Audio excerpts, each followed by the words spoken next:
Bueno, continuamos, si os parece. Nos ha dado a todos muchísima pena porque el debate era muy interesante, el que se estaba planteando en la mesa, pero tenemos que continuar y tenemos que intentar respetar el programa. La siguiente mesa es la mesa que corresponde a lo que hemos comentado, al tema de la conducta suicida y de las artes escénicas.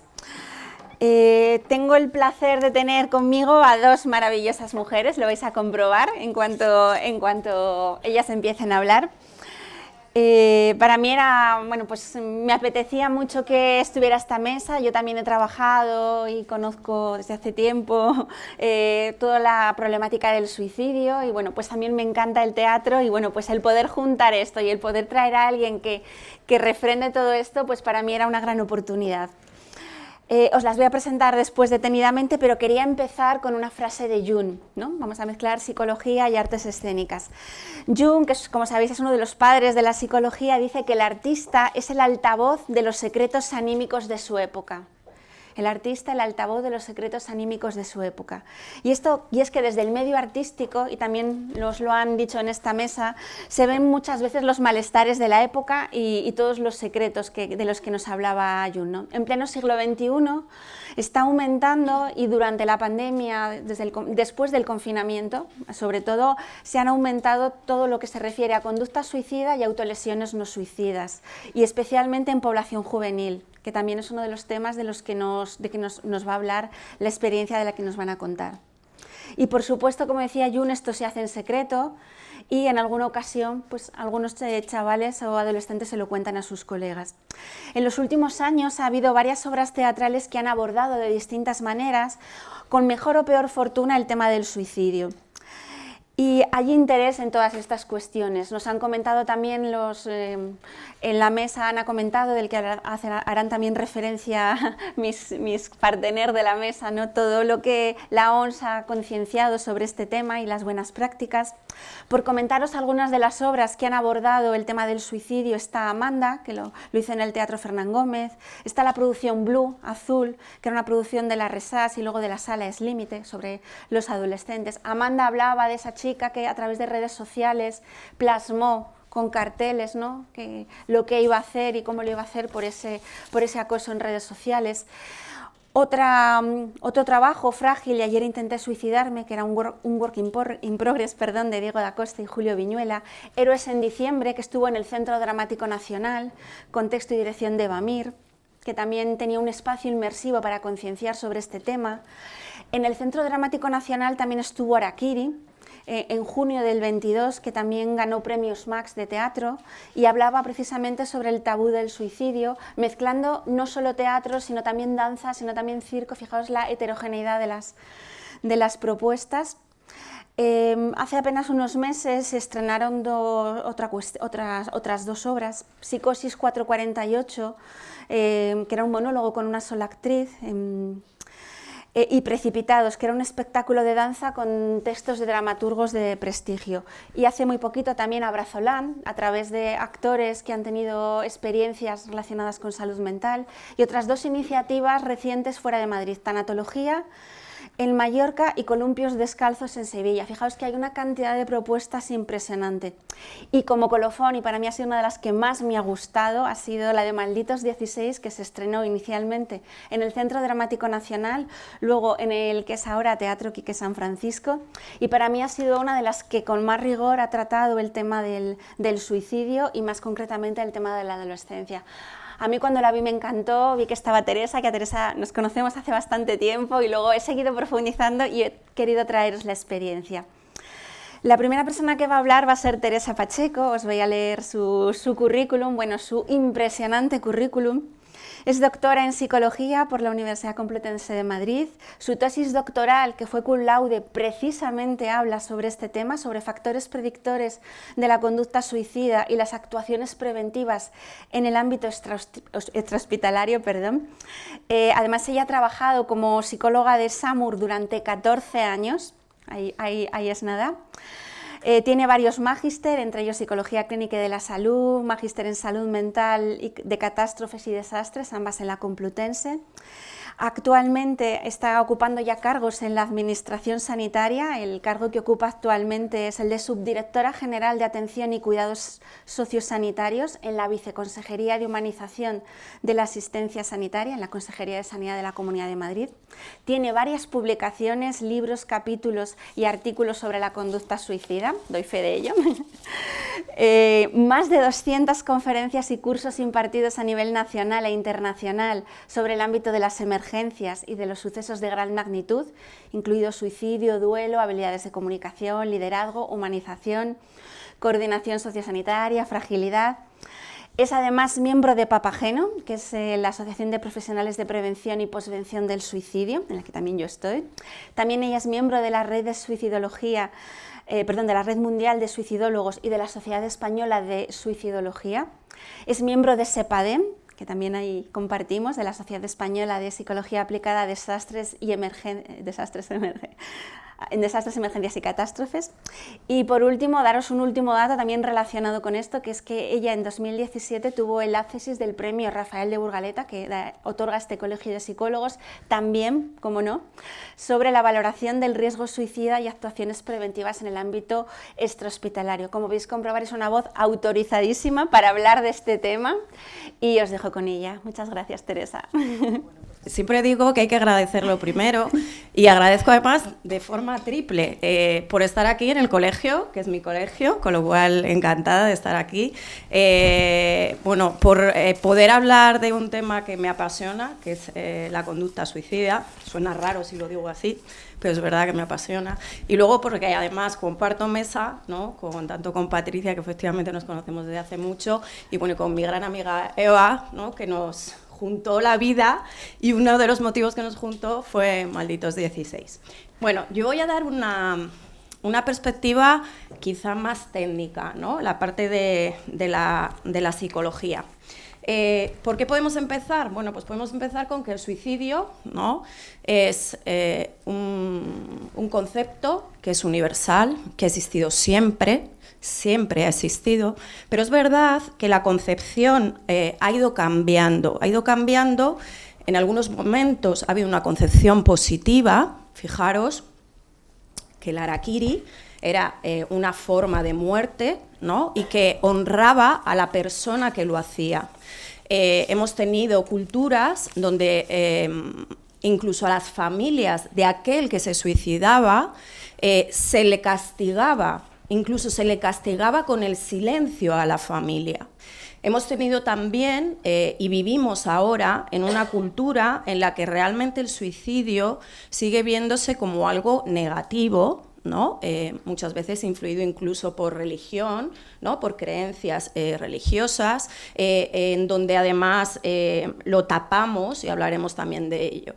El suicidio es un concepto que es multidimensional. Para mí esto es muy importante siempre decirlo, porque tratamos de explicar de una forma sencilla una cosa que no es. El suicidio se explica, yo siempre lo explico como un puzzle, ¿no? Un puzzle en el que tengo que ir uniendo piezas, esos factores que hablamos de riesgo, esos factores que hablamos de protección, que también existen. Tengo que ir uniendo piezas para poder hablar de lo que es el suicidio. Mal estamos hablando cuando tratamos de explicar de una forma simplista el suicidio, porque si algo no es el suicidio, es simple. Y por eso, además, nos cuesta prevenirlo. Y otra de las cosas que creo que hay que tener en cuenta y que tenemos que tener en cuenta, da igual en el ámbito donde estemos, es el sufrimiento. El suicidio es la respuesta al sufrimiento de una persona, el no poder más con lo que me está pasando, con lo que estoy viviendo, porque no sé qué hacer con todo esto. Y el suicidio, además, es algo bidireccional. Es decir, no solo sufre aquel que a lo mejor pone en marcha una conducta suicida o bien finalmente muere por suicidio. El suicidio es algo que afecta también al entorno, no solo la familia, los amigos, los seres queridos, nos afecta a todos. Por tanto, es un sufrimiento que va en varias direcciones. Bien, si algo tenemos también respecto al suicidio es que hay un silencio social. A mí me gusta mucho cuando veo que ahora, y es verdad que esto está cambiando en los últimos años, hay muchos foros, uno es este, en el que hablamos directamente del suicidio, porque antes no hablábamos absolutamente nada del suicidio. Me alegra ver en la anterior mesa que lo habéis citado, ¿no? Y hay muchos foros ahora en los que estamos hablando sobre suicidio, pero es verdad que sigue habiendo ese silencio social. Se hablaba, y hay veces que se habla, que en principio no hay que hablar como epidemia en el suicidio, pero se habla de la epidemia silenciosa, ¿no? en el suicidio. Y fijaros, yo os pongo ahí unas cifras y estoy haciendo ya labor de prevención y de mostrar lo que realmente es el suicidio, porque estamos hablando, fijaros, que en el 2022 en España ha habido más de 18.000 muertes por causa externa y más de 4.000 corresponden a casos de suicidio. Es verdad que estamos sufriendo después de la pandemia un aumento de los casos de suicidio. Es verdad también que sigue siendo la segunda causa de muerte externa. Ojo, en adolescentes y jóvenes sigue siendo, esto está en aumento, pero ya desde hace años sigue siendo de las causas más frecuentes de muerte. Se da más, y lo habéis citado antes, más en varones, suicidios consumados, el aumento que he dicho de la población joven, y además es una de las causas más ocultas de muerte. Las familias siguen ocultando cuando un familiar o un ser querido muere por suicidio, ¿no? Y estamos ante un problema de salud pública. Bien, esta es la buena noticia, y es que el suicidio se puede prevenir, ¿no? Y de hecho hoy vamos a hablar justamente de ello. Fijaros, hay diferentes formas de prevención y muchas de ellas tienen que ver con lo que nos ocupa hoy aquí. Tenemos la prevención universal. La prevención universal es aquella que va dirigida a todas las personas, independientemente de quién sea. Esta prevención universal realmente tiene que ver con todo aquello que sea el mejor acceso a recursos de ayuda, a recursos que cuiden de nuestra salud, todo lo que tiene que ver con fomentar la salud mental, que también habéis hablado antes de ello. Todo lo que tiene que ver con la sensibilización, campañas de sensibilización, y principalmente en suicidio lo que más funciona son campañas de sensibilización pública, no independientes. Las independientes tienen menor efecto en la prevención. Tiene que ver también la prevención universal con limitar los métodos, el acceso a los métodos. Es una de las acciones de prevención más efectivas respecto al suicidio. Yo os pongo ahí una foto de ¿no? las puertas, ¿no? hacia el acceso al metro. Aquí tenemos en el viaducto en Segovia, en el viaducto de Segovia. Es decir, tenemos varias actuaciones respecto al acceso a los métodos. Y tenemos también algo que nos toca a todos, que es el promover la prevención desde los medios de comunicación. La OMS, la Organización Mundial de la Salud, hace ya muchos años lanzó una serie de recomendaciones a los medios de comunicación, porque si algo sabíamos y algo estaba demostrado es que cuando se daba una noticia había algo que entra dentro de lo que es la conducta suicida, que es el efecto imitativo que existe de la conducta suicida. Es decir, cuantos más detalles sobre cómo ha sido el suicidio, y digo detalles de cuál ha sido el método, en qué circunstancias, quién lo había hecho, hay numerosos estudios que nos dicen, ojo, la conducta suicida se imita. Bien, entonces la Organización Mundial de la Salud lo que dijo fue, ante ese efecto imitativo que tiene la conducta, el cómo digamos la información, vamos a dar una serie de recomendaciones. Algunas de ellas, y ahí os pongo un documento que está en internet, que lo ha hecho la Fundación Española para la Prevención del Suicidio, nos dice, pues por ejemplo, que no haya noticias que sean sensacionalistas, que haya información antes de dar esa noticia, que den un mensaje basado principalmente en la esperanza, en el que de esa situación de sufrimiento que lleva al suicidio podemos salir. Es decir, hay una serie de recomendaciones que yo hoy no me voy a centrar en ellas porque me voy a centrar en otras, pero que sepáis que eso ya bueno, se hizo, ¿no? Y es verdad que la OMS ahí lo que hizo estuvo muy bien, pero hubo un efecto que yo creo que nadie esperaba, y es que de repente empezaron a no informar de nada. Es decir, se empezó a eliminar cualquier noticia que tuviera que ver con la conducta suicida. Problema, si no lo muestro, no existe. Eso ha ido cambiando con los años, y es verdad que ahora los medios de comunicación son mucho más cuidadosos, pero es verdad que estuvimos en un momento determinado en el que no se hablaba sobre el suicidio de ninguna forma. Y os digo, si no se habla, no existe. Bien, tenemos otra prevención, que es la prevención selectiva. La prevención selectiva tiene también que ver con lo que vamos a hablar hoy de Malditos 16. ¿Por qué? Porque la prevención selectiva lo que hace es dirigir una serie de actuaciones a poblaciones concretas que pueden tener factores de riesgo en un momento determinado. Puede ser en el ámbito laboral, puede ser todo lo que se hace a nivel de agentes sociales, son docentes, personal de emergencias, bomberos, incluso religiosos, es decir, agentes que tienen contacto con otras personas.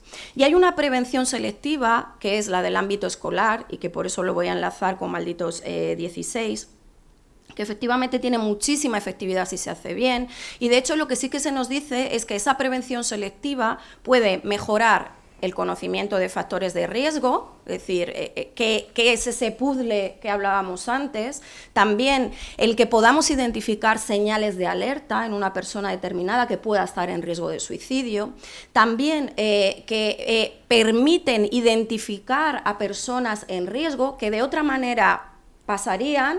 Y fijaros, la gente joven en los colegios, ¿no?, o institutos, o sea, cuántas horas pasan, ¿no?, al día, y que muchas veces pasan desapercibidos sin identificarse señales de riesgo. Y luego algo muy importante, estas estrategias de prevención, otra de las cosas que trabajan, si se trabaja bien, es el fomentar estrategias de afrontamiento, ¿no? Estrategias de afrontamiento, que es el cómo gestiono yo, qué herramientas tengo para ciertos problemas, ciertas situaciones críticas que en un momento dado se me dan. Ahí se pueden potenciar también, ¿no?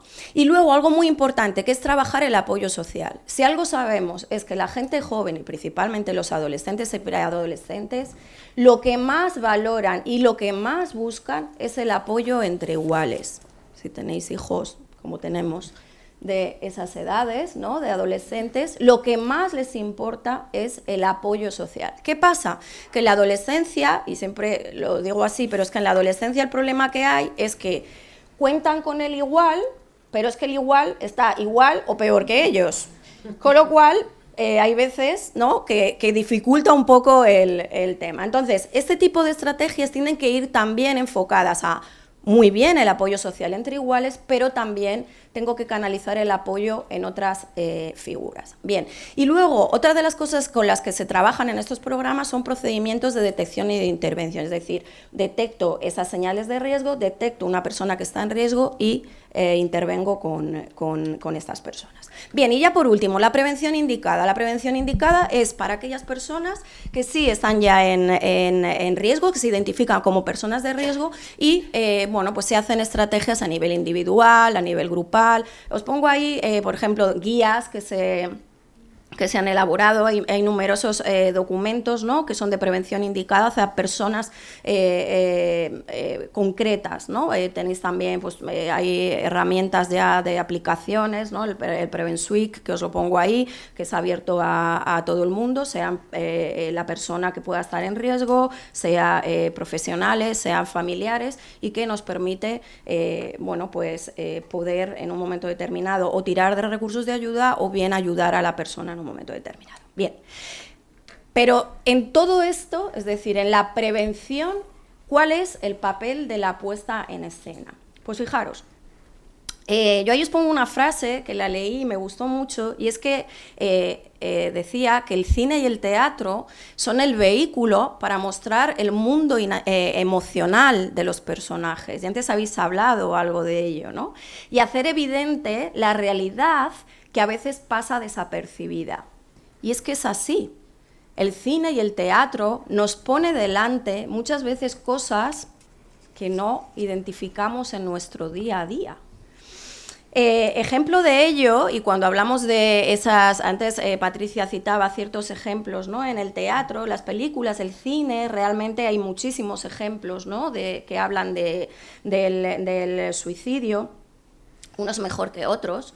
Tenemos, por ejemplo, la película de Las Horas, ¿no? La película de Las Horas, en las que al final lo que muestran son unos personajes que buscan sentido a sus vidas, cada una en su momento, ¿no? Y donde, se habla un poco del suicidio existencial, es decir, se habla un poco de si yo hago el balance de mi vida, ¿qué hago? ¿Me quedo? ¿Me voy? ¿Qué hago con esto que estoy viviendo, ¿no? Y plantea ese suicidio existencial. Tenemos la película de Las Vírgenes Suicidas. Las Vírgenes Suicidas es una película, si no la habéis visto, ¿no? En donde hay varias hermanas que finalmente cometen suicidio. Y la película nos trata de mostrar cómo el suicidio en este caso de varias hermanas, ¿no? Cómo el exterior lo explica, o cómo tratan de explicar lo inexplicable, ¿no? Es decir, cómo surge la pregunta del por qué, ¿no? Y el por qué es algo que siempre está encima del suicidio, ¿no? Cuando un familiar, cuando un amigo, cuando alguien se suicida, siempre está, incluso cuando un paciente se suicida, siempre está la pregunta del por qué lo hace. Bueno, esa película trata de intentar explicar lo inexplicable. 237, La Hora del Suicida, es otro ejemplo que habla de suicidio y adolescencia, en el que además el cartel nos muestra la frase esta de la gente tiene miedo a morir, pero yo no. Habla un poco del suicidio adolescente, de cómo cada uno se lo plantea y cómo en esa edad hay veces que efectivamente el morir no da miedo, ¿no? El morir no da miedo.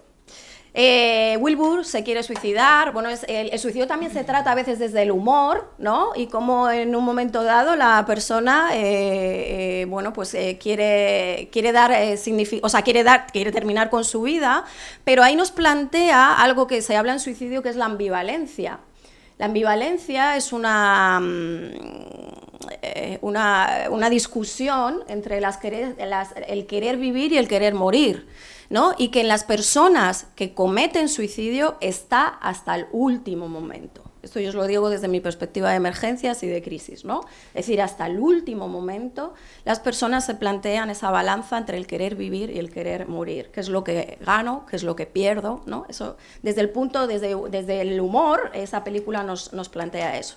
Por 13 razones, esta serie que fue, ¿no? Se habló muchísimo de ella, en donde el suicidio es el núcleo de toda la trama, y el broche final, ¿no? Hay muchos ejemplos de películas, de cine, en donde el broche final es terminar con la propia vida. Y luego ya termino con El mar adentro, como ejemplos de cine, en el que este es curioso, porque Mar adentro no plantea el suicidio desde una perspectiva del suicidio asistido desde un punto de vista médico, desde un punto de vista de la técnica profesional, sino lo que nos plantea es la búsqueda de alguien que por amor sea capaz de ayudarme a morir. Es otra perspectiva y plantea una cosa muy importante que tiene mucha relación con el suicidio, que es dos personajes, uno de ellos apoya la causa, apoya el que el protagonista realmente decida y que tenga derecho a morir, y hay otro personaje que lo que hace es tratar de convencer de que no lo haga. Esto en suicidio, y hablo ya para los psicólogos principalmente, es algo que aparece muchas veces. Si algo nos aparece en la intervención en suicidio es que están mis propios valores, mi propia experiencia sobre el suicidio, que nos puede llevar a tratar de convencer de que no lo haga. Y ese nunca debe ser la intención de un profesional. La intención, o lo que uno tiene que ir es a generar con esa persona quizás otras alternativas, pero que la del suicidio va a estar siempre, porque no se la podemos quitar, porque es suya, es otra alternativa más. Bien, como os decía, la Organización Mundial de la Salud hizo también, aparte de para los medios de comunicación, hizo un recurso y unas recomendaciones para aquellas personas que trabajaban en el teatro, en el cine y en la televisión. Yo tengo que decir que creo que estas recomendaciones son poco conocidas, no lo sé, y los que estáis en... Vale, me dicen que no, pues hay que conocerlas porque, nos puede ayudar, ¿no? ¿Qué recomendaciones tiene? Pues fijaros, lo primero, que el cine, el teatro, es decir, me da igual el medio, lo que tiene que hacer es mostrar desde una perspectiva de que cuando yo sufro y yo me planteo quitarme la vida, yo puedo tirar de recursos de ayuda, de recursos de apoyo. Y eso, desde esa perspectiva, desde lo audiovisual, desde lo que me llega y con la potencia que tiene para aquel que lo está viendo, es importante que vean que hay recursos de apoyo y recursos de ayuda. Otra de las cosas es la perspectiva positiva. ¿De qué? De los personajes, que tenga que ver con la resiliencia, con aquello de que a pesar de que me ocurra algo negativo, yo soy capaz, ¿no?, de salir de ello, ¿no? Toco fondo en la piscina, pero soy capaz de impulsarme y salir, y es más, hay veces que salgo hasta mejorado. Eso es la resiliencia. Bien, pues realmente lo que las recomendaciones muestren aquellos personajes que sean resilientes desde una perspectiva, como digo, positiva. Otra de las cosas es el apoyo social, es decir, es otra de las herramientas que tenemos más potentes. Si algo tenemos como factor protector en el suicidio es el apoyo social de verdad, como digo yo cuando hago cosas con adolescentes. O sea, el tener 3.241 seguidores no quiere decir tener un apoyo social efectivo, ¿no? Un apoyo social de verdad y mostrar ese efecto positivo. Basarlo en historias reales.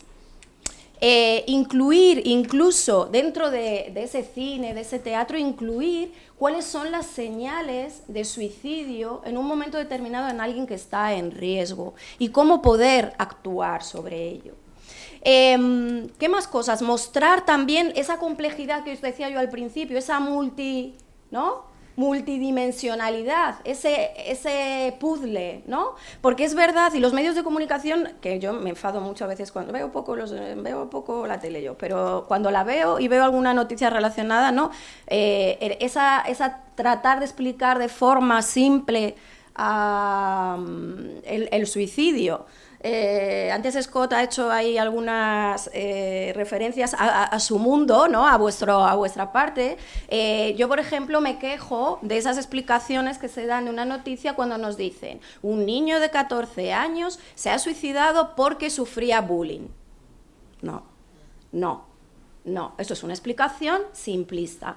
Se habrá suicidado, uno de los factores, una de esas piezas es porque sufría bullying, pero a lo mejor ese niño aparte era introvertido, a lo mejor ese niño ha tenido ciertos sucesos vitales en su vida, de lo que sea, a lo mejor ese niño ahora ha perdido más amigos, a lo mejor ese niño encima las notas ya no le van y ya no es tan brillante como era antes, a lo mejor ese niño, es decir, ese puzzle siempre está en el suicidio. O sea, nunca os creáis cuando nos lo dicen de esa manera, ¿no?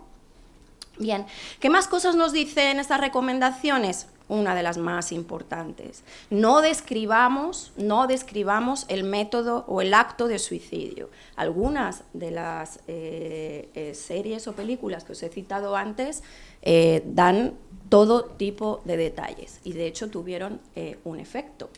Tuvieron este efecto, por ejemplo. Por 13 razones no es una mala serie, pero está el suicidio muy mal tratado desde este punto de vista, porque tiene un efecto de contagio abrumador y sobre todo con las personas jóvenes. Y esto ocurrió. Esto es una noticia de uno de los casos, pero esto ocurrió. ¿Qué más recomendaciones nos da la OMS? Pues emplear un lenguaje apropiado. Para emplear un lenguaje apropiado yo tengo que estar bien asesorado, informado, saber también de qué estoy hablando, ¿no? Consultar, y eso tiene que ver consultar con expertos del ámbito de prevención de suicidio, de salud mental, pero consultar con esos expertos. Incluir mensajes de la advertencia inicial y proporcionar orientación sobre contenidos dirigidos a menores. Netflix, desde hace, bueno, no sé cuánto tiempo, pero no hacer demasiado, ya nos ponen todas las series y tal, que te ponen violencia, suicidio, que yo hay veces cuando ponen suicidio digo voy a ver dónde está, y hay veces que simplemente es que se habla, pero ni siquiera se habla del suicidio, o bueno, no, pues esas recomendaciones, y que las recomendaciones respecto a los menores se tengan en cuenta también, ¿no?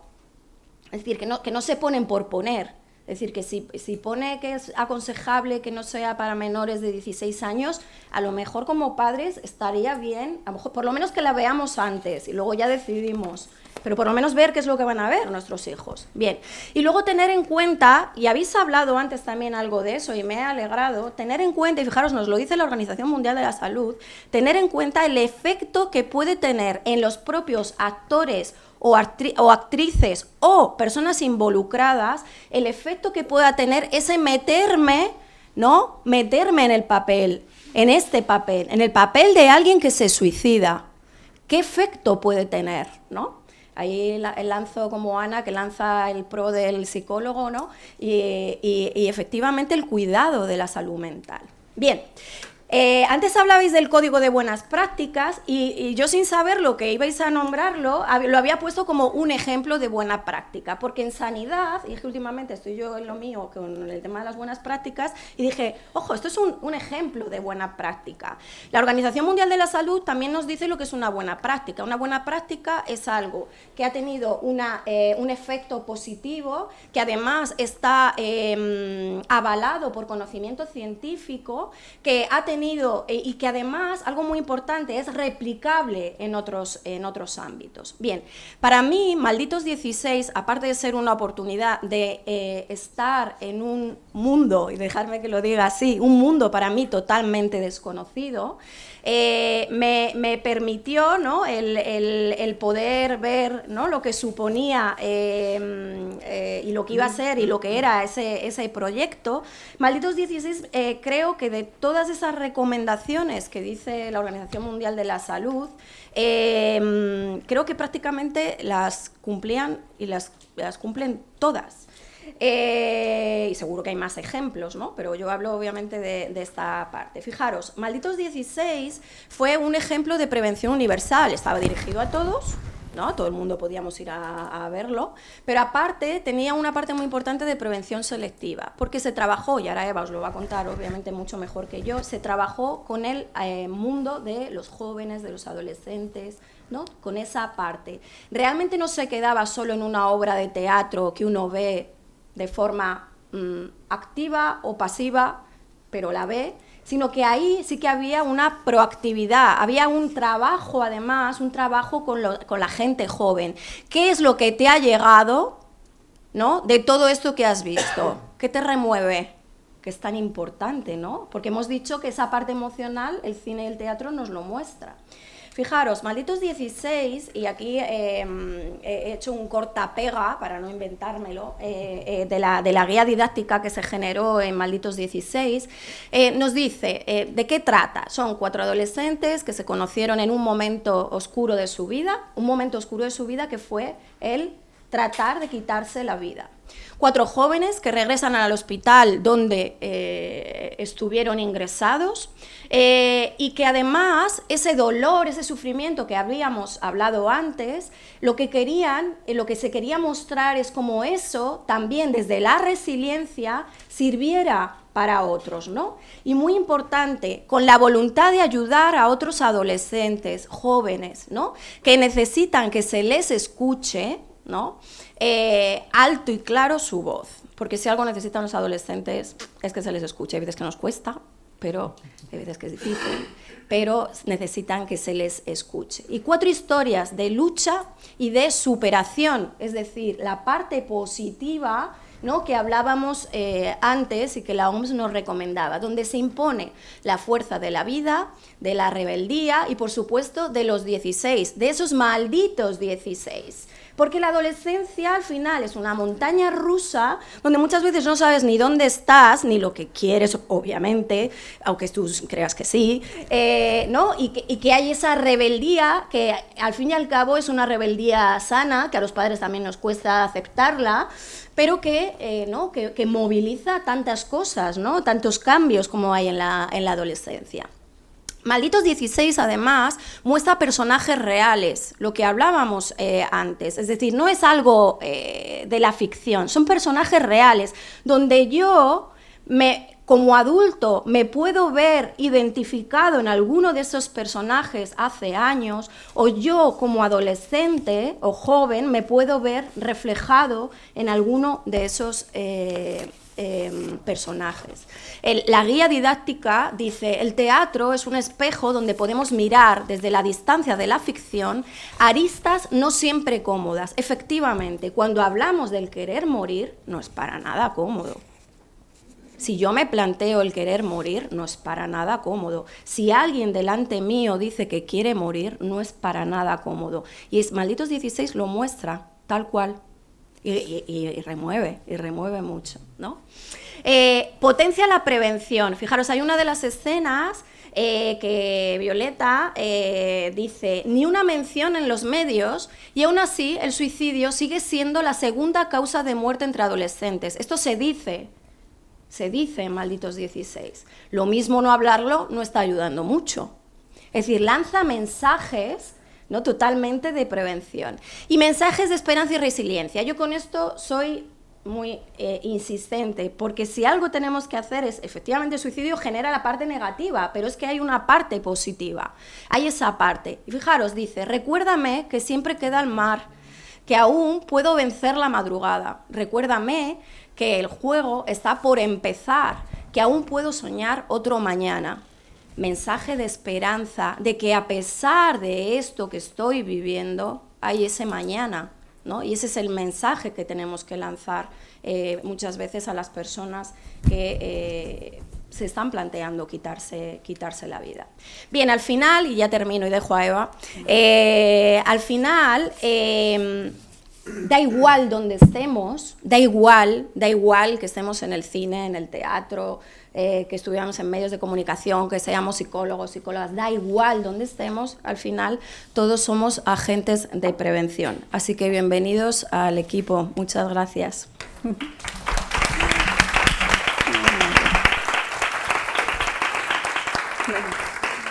Sí. Vamos a ir lo más rápido posible porque vamos acumulando retraso. Os presento a Eva. Eva es licenciada en Filología Hispánica y en Interpretación Textual por la RESAC, posgraduada en Teatro Clásico y diploma de Estudios Avanzados en Historia y Teoría del Teatro. Además, ha sido becada por la Comunidad de Madrid y por el Ministerio de Cultura y se ha especializado en técnicas actorales y en pedagogía teatral en varios lugares del mundo. Es miembro fundador de la compañía Acciones Imaginarias, donde desde el año 2001 desarrolla diversos proyectos culturales y escénicos y ha participado en giras y festivales internacionales a lo largo de todo el mundo, Europa, América. y bueno, muchísimos lugares del mundo. También ha trabajado como actriz y directora para otras compañías y como dramaturga tiene 10 obras teatrales estrenadas y desde el año 2007 es coach de actores y profesora de interpretación y expresión corporal en diversas escuelas de Madrid y ha impartido seminarios en Argentina, Brasil, México y Venezuela y dentro de la oferta formativa de la Unión de Actores. Como podéis ver, es una mujer todoterreno dentro de las artes escénicas. Bueno, como creo que vamos un poco mal de tiempo, voy a ir así lo más rápido que pueda. Agradeceros estar aquí. Para mí Malditos 16 fue un proyecto muy especial dentro de lo que es mi trayectoria escénica, no solo por lo artístico, sino principalmente por lo personal, por lo que nos transformó a todo el equipo que tuvimos la suerte de participar de él. Y también porque creo que es uno de los proyectos en los que más he sentido esta función social del arte, por todo lo que se desencadenó, principalmente las funciones que tuvimos ocasión de hacer en campaña escolar con adolescentes y todo el trabajo posterior a la función. Además, estoy muy feliz de estar aquí con Teresa. Curiosamente, el día que yo conozco a Teresa, en Almería, porque compartimos lugar de vacaciones, esa misma tarde me habían llamado para ofrecerme trabajar en Malditos 16. Y esa noche, que nuestras hijas adolescentes ahora se habían hecho amigas, compartimos una tarde de parque sentadas en un banco. Y claro, cuando te estás conociendo, ¿no?, y preguntas a qué te dedicas, justo ella me dice, pues me dedico a esto. Y dije, uy, me acaban de llamar para participar en un proyecto escénico sobre suicidio adolescente. ¿Tú vendrías a trabajar con nosotros? Y bueno, años después aquí estamos hablando de ese proyecto maravilloso del que voy a hablaros lo más rápidamente posible para dejar luego espacio, si nos queda, para preguntas y que esto sea un coloquio. Bueno, Malditos 16 tiene origen de una manera que a mí me parece muy emocionante. Malditos 16 surge porque la bibliotecaria de la biblioteca Eugenio Trías se da cuenta de que hay muchos padres, muchas familias que empiezan a acudir a esa biblioteca en los tiempos de espera de hospital en el que estaban internados sus hijos. Sobre todo se dan dos casuísticas principales. Venían familias que tenían a sus hijos en oncología o en el ala de salud mental del Hospital Niño Jesús. Entonces, esa bibliotecaria tiene la iniciativa de hacer algo para que la lectura, para que los libros, de hecho el proyecto se llama La lectura que da vida.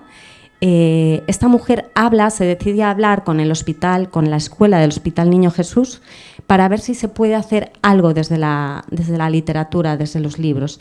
Entonces deciden, en sinergia, en esta alianza que se genera entre el hospital y la biblioteca, por un lado, llevar a estas dos alas principales de oncología y de salud mental, llevar libros a los jóvenes que están allí internados, hospitalizados, y por otro lado también hacer algo más especial, que es la posibilidad de llevar a los autores, autoras, a hablar con los chicos, e incluso dinamizan un proyecto.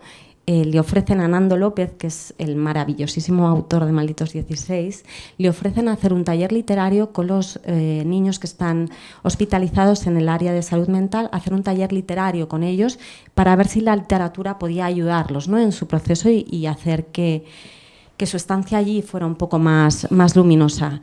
Nando López, que no sé si lo conocéis, es un autor que, más allá de su trayectoria en todo lo que tiene que ver con la novela adulta o con el teatro para adultos, tiene un compromiso muy fuerte y muy increíble, la verdad. Yo admiro muchísimo todo su trabajo que tiene con respecto a los jóvenes. Él fue profesor de literatura muchos años hasta que decidió dedicarse solo a escribir, y tiene un nivel de compromiso, de empatía y de comprensión de lo que es el mundo joven que es increíble, ¿no? Entonces, cuando él ha estado muchísimos años haciendo este taller ahí en el Hospital del Niño Jesús con adolescentes y jóvenes que han tenido tentativas suicidas. Entonces, para él, obviamente, como experiencia vital, ha sido muy fuerte, ¿no?, lo que él ha vivido allí con ellos, compartiendo todo su proceso a través de la literatura. Entonces él en los primeros años necesitó hacer algo con ello, con todo eso que estaba viviendo, y no solo por sacar lo que le estaba pasando a él o lo que estaba viviendo él, sino también porque se dio cuenta que a nivel social no se conocía esta realidad, ¿no? Estamos hablando del año 2016. Ahora, afortunadamente, creo que está cambiando, que se están poniendo más sobre la mesa algunas cuestiones de salud mental que tienen que ver con los jóvenes, pero en ese momento estaba absolutamente silenciado. Para él fue muy significativo ver lo que estaba pasando con los jóvenes, ¿no? Y que no se sabía. Entonces, bueno, él quiso dinamizar esto desde uno de los vehículos en los que él trabajaba generalmente, que era el teatral. Entonces se decidió a presentar este proyecto junto con el director Quino Falero a un programa que había en ese momento en el Centro Dramático Nacional que se llamaba Escritos en la Escena. Y bueno, era un proyecto, Escritos en la Escena, que era más, no presentabas las obras terminadas, presentabas un proyecto que después se desarrollaba el texto y el espectáculo en simultáneo en un proceso de investigación, ¿no? Con un equipo artístico. Tuvimos la suerte de ser uno de los 3 proyectos seleccionados de los cientos que se presentan cada año a este programa, pues Malditos 16 fue uno de los 3 seleccionados para esa temporada, ¿no? Bueno, Malditos 16 estuvimos trabajando, creando el proyecto durante mes y medio y bueno, la función os ha contado un poco Teresa antes. Lo que cuenta son 4 casos de 4 adolescentes en 2 momentos diferentes de su vida. Los tiempos se solapan, además, en el espectáculo, en la estructura. Por un lado están el momento de los 16 años, que es cuando estos 4 jóvenes han intentado quitarse la vida y están internados en ese hospital, están hospitalizados en ese momento. Y luego se ve el momento también de cuando tienen 21 años, 20-21, y vuelven a ese centro porque se está tratando de implementar un programa piloto, un proyecto piloto en el que exinternos vayan a ayudar a los jóvenes que están internados en ese momento, ¿no? Entonces ellos vuelven, estos 4 jóvenes vuelven al centro y tienen reuniones con distintos psicólogos para ver en el momento en el que están de su proceso, para ver si están capacitados para ayudar a otros jóvenes que están atravesando esa situación ahora, ¿no? Bueno, para nosotros, desde el comienzo, para todo el equipo artístico, tuvimos muy claro en esto que planteaba antes Ana, ¿no? En la presentación de todas las jornadas, que era fundamental contar con la colaboración de personas especializadas en el tema, porque teníamos algo muy delicado entre manos, porque además teníamos muy claro que no queríamos que se quedase en el ámbito de teatro adulto, sino queríamos hacer campaña escolar, estuvo en el foco desde el primer momento. Entonces sabíamos que había que abordarlo con la ayuda de especialistas para no para que no hubiese lugar para el error, ¿no? De ninguna de las maneras, ¿no? Entonces, bueno, durante el proceso de creación tuvimos sesiones con varios psicólogos y especialistas en materias delicadas que estábamos abordando. Uno fue Hugo Alonso, que nos ayudó mucho con todo el tema de transexualidad e igualdad, porque uno de los jóvenes era trans, era un niño trans. Tuvimos la ayuda también de Borja Rodríguez, que es psicólogo, él trabaja sobre todo en el área de Málaga. Es maravilloso el trabajo que él hace, él nos ayudó mucho con todo el tema de violencia y sexualidad.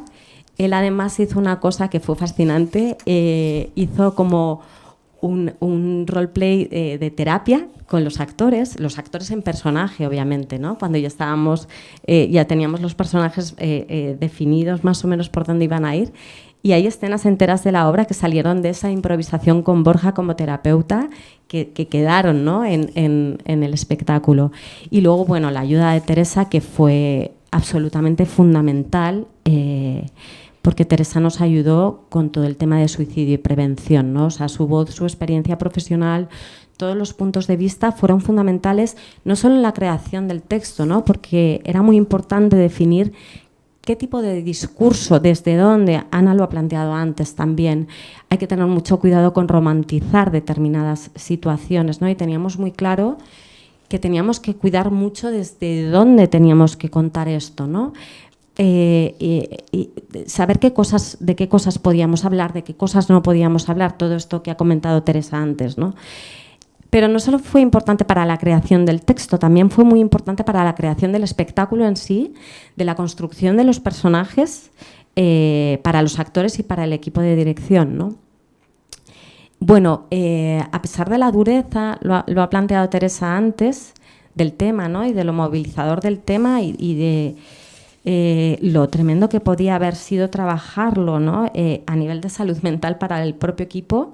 Lejos de eso fue un proceso súper luminoso. Estuvimos muy bien acompañados por todos los profesionales que nos ayudaron, ¿no? a trabajar y, bueno, porque el equipo humano del proyecto era increíble. Entonces fue un proceso muy luminoso. Y curiosamente también se podría pensar que el suicidio adolescente no es un tema muy comercial a priori, ¿no? Uno no va a pensar que las sordas van a venir encantadas a ver un espectáculo sobre suicidio adolescente. Bueno, pues un mes antes de estrenar, estábamos todavía creando el espectáculo y ya se habían agotado todas las entradas un mes antes de estrenar para todas las funciones que estaban programadas en el Centro Dramático Nacional. Afortunadamente, porque bueno, no sé si conocéis un poco el Centro Dramático Nacional, los espectáculos que se producen, por cuestiones que no vienen al caso, que tienen que ver con el convenio de los técnicos, no salen de gira después. Se hacen las funciones que se programan allí y se acaba el espectáculo. Pero en este caso, una productora privada, al ver lo que sucedía antes de estrenar, que había interés real en ver qué se estaba contando aquí, decidió entrar en coproducción, así que pudimos, por suerte, seguir haciendo funciones del espectáculo después de estrenado en el Centro Dramático Nacional. De hecho, estuvimos haciendo funciones, esto se estrena en enero de 2017 y estuvimos haciendo funciones hasta enero-febrero de 2020.